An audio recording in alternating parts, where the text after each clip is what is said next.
अल अमीन public school में 15 अगस्त के झंडा फहराते हुए।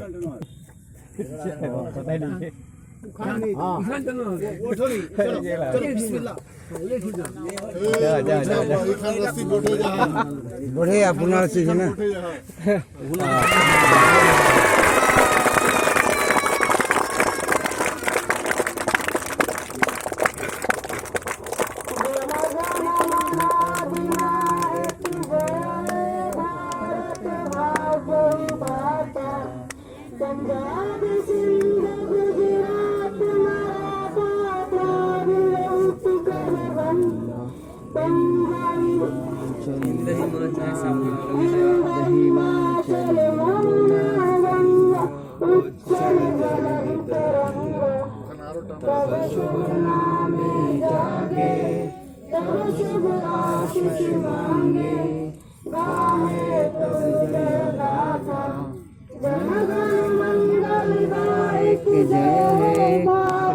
भाग्य विधाता है जय है।